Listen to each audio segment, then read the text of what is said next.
Panorama group, जो सोचता है वो करता है। 17वीं बीपीएससी पीटी परीक्षा 2 दिन में यानी 2 शिफ्ट में आयोजित कराने की बात बीपीएससी द्वारा कही जा रही है।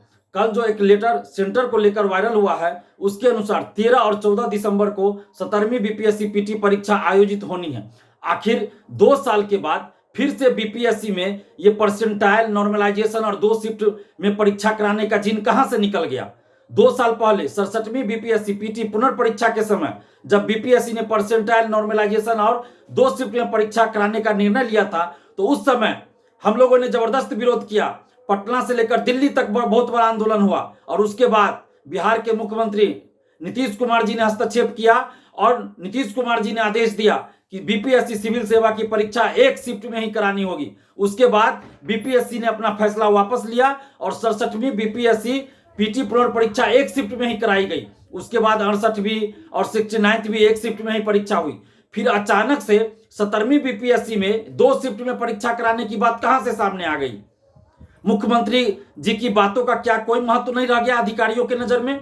बीपीएससी के जो अधिकारी हैं, क्या उनके लिए मुख्यमंत्री जी का दिशा निर्देश कोई महत्व नहीं रखता? जब मुख्यमंत्री जी ने 2022 में ही कह दिया कि सिविल सेवा की परीक्षा 1 शिफ्ट में ही करानी होगी, उसके बाद 2 साल के बाद फिर बीपीएससी अचानक क्यों 2 शिफ्ट में परीक्षा कराना चाहती है?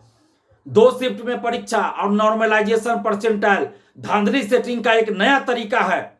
ये कहीं नहीं होना चाहिए, कतई नहीं होना चाहिए। क्या यूपीएससी में 2 शिफ्ट में परीक्षा होती है? पीटी परीक्षा पूरे देश में यूपीएससी सिविल सेवा आयोजित होती है, लेकिन ऐसा नहीं होता है कहीं भी। और बीपीएससी क्यों ऐसा कराना चाहती है? और उसमें भी कह रहे हैं कि अलग अलग जिला में अलग अलग क्वेश्चन का सेट रह सकता है। तो ऐसा क्यों भाई? पहले तो बीपीएससी के द्वारा कहा जा रहा था कि 10 लाख 12 लाख संख्या होगी 17वीं बीपीएससी में, इसलिए हम परसेंटाइल लागू करेंगे और 2 शिफ्ट में परीक्षा लेंगे। अब कह रहे हैं कि 7-8 लाख अभ्यर्थियों की संख्या हो सकती है।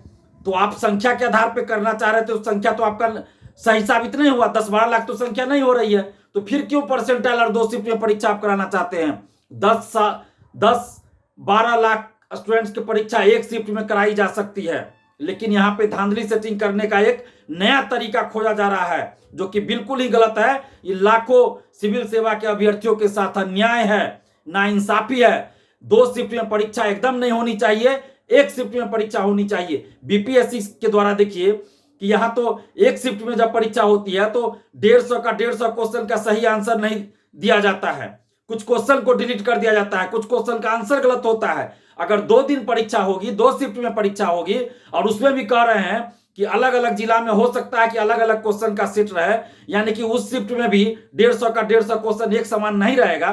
तो ऐसी परिस्थिति में किस सेट में और किस शिफ्ट में कितना क्वेश्चन डिलीट होगा, कितना क्वेश्चन का आंसर गलत देगा बीपीएससी के द्वारा दिया जाएगा, कितना क्वेश्चन का आंसर गलत दिया जाएगा, तो इससे तो रिजल्ट बहुत प्रभावित होगा। और दूसरी बात कि जो सेटर है, जो शिक्षा माफिया, परीक्षा माफिया है, वो जब क्वेश्चन लीक कराएंगे, पेपर लीक कराएंगे, तो किस सेट का क्वेश्चन वो लीक कराएंगे और अपने अभ्यर्थियों को देंगे जिससे पैसा लिए रहेंगे, तो कैसे पता चलेगा? पता ही नहीं चलने दिया जाएगा, यानी कि पेपर लीक भी हो जाए और पता भी न चले। इसके लिए यह तरीका ढूंढा गया है कि परसेंटाइल लाओ, नॉर्मलाइजेशन लाओ और 2 शिफ्ट में परीक्षा कराओ, और उसमें भी अलग अलग जिला में, एक ही जिला में 2 तरह का क्वेश्चन, 3 तरह का क्वेश्चन दे दो, तो ये नहीं चलेगा। ये कैसे मान लें?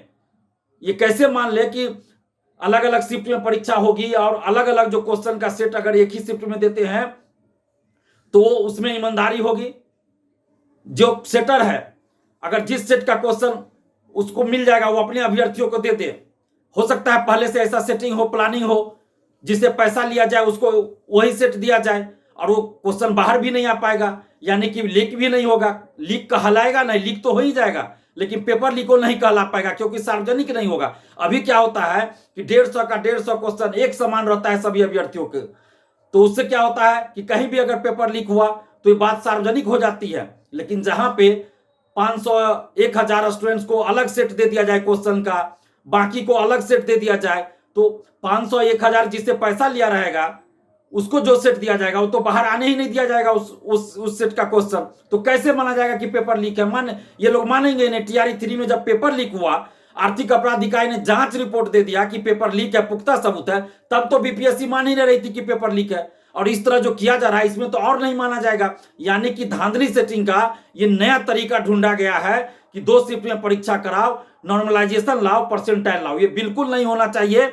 हम बीपीएससी से ये आग्रह कर रहे हैं, मांग कर रहे हैं कि 1 शिफ्ट में आप परीक्षा कराइए, क्योंकि पहले आपने कहा कि 10-12 लाख संख्या है, इसलिए इतने स्टूडेंट्स का परीक्षा कराना संभव नहीं है, पेपर लीक हो जाएगा। अब आप खुद कह रहे हैं कि 7-8 लाख संख्या होगी, तो ये आप बहानाबाजी मत कीजिए। 1 शिफ्ट में परीक्षा होनी चाहिए और उस 1 शिफ्ट में भी 150 का 150 प्रश्न सभी अभ्यर्थियों के लिए एक समान होना चाहिए, कोई अंतर नहीं होना चाहिए।